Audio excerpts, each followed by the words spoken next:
If history has told us anything, anime fans will get mad at pretty much anything. Some are understandable, like not properly adapting a series, making the pacing of said show terrible, but mostly over really idiotic shit, like changing a skin color, or being surprised on why any animation studio will use CGI to help with the production cost and workload. The history of anime controversies is a pretty fun one to look down on, because we can see the turning point of what all anime viewers do when they get intimidated by things. They bust out their signature move, the death threats. There have been a lot of controversies in the anime industry. Sometimes it's understandable for people to be angry about, but as we all know, what it is most of the time is something extremely stupid. So today what I want to talk about is the funniest and most insane controversies the community has gone through.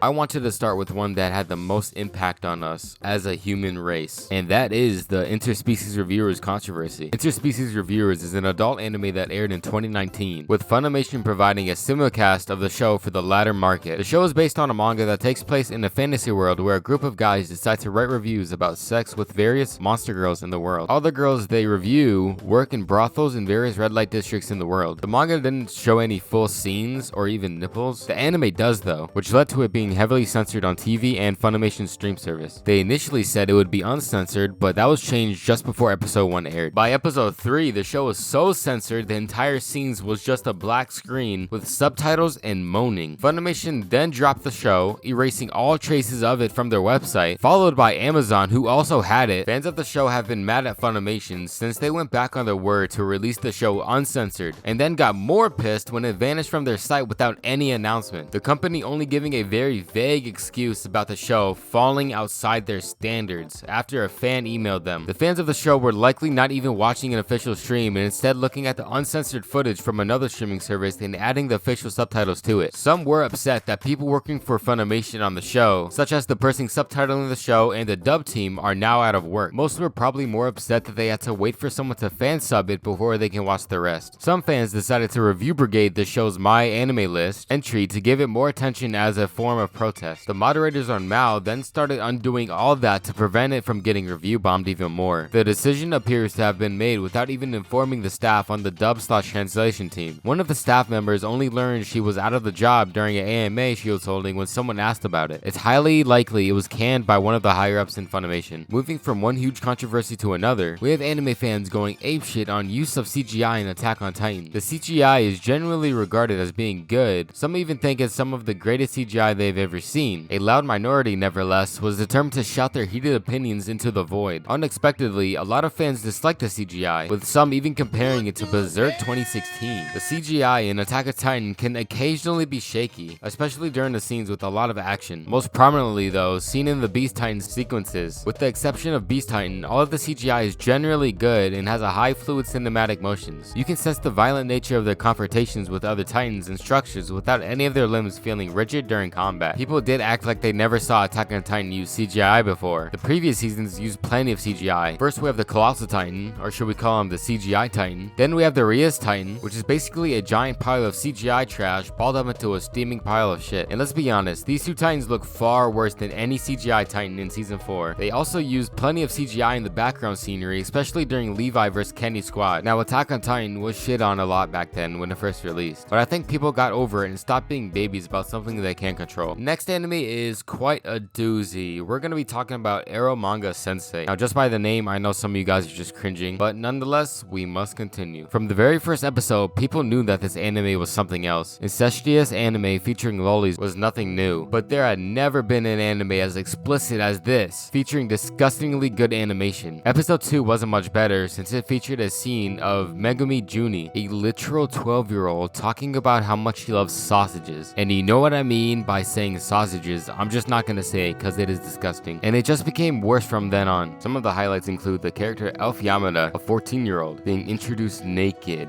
Like what the heck, man? Sagiri sexually assaulted Megumi by pulling down her pants, and many scenes of underage girls trying to make their move on Masume. The reaction to this anime is really split. Some people loathe the disgusting themes of Eromanga Sensei, others tried to ignore the themes and enjoy it for what it was. But most people stuck with it because they couldn't believe something like this existed. YouTube was flooded with people giving their take on this anime. Gigguk, the most popular anime YouTuber at the time, was on top of the discussion, publishing multiple videos acknowledging Eramanga Sensei's existence. Digibro, a controversial controversial anime YouTuber, made a weekly series reviewing each Eramanga Sensei's episode, defending some aspects and attacking others. Gigguk and Digibro got into a drama due to difference of opinion on Eramanga Sensei, and they had a debate during Crunchyroll Expo of 2017. Eramanga Sensei is the ultimate guilty pleasure anime. I don't believe in guilty pleasures. For example. Why do you feel guilty about liking Eramanga Sensei? Because it's utter trash.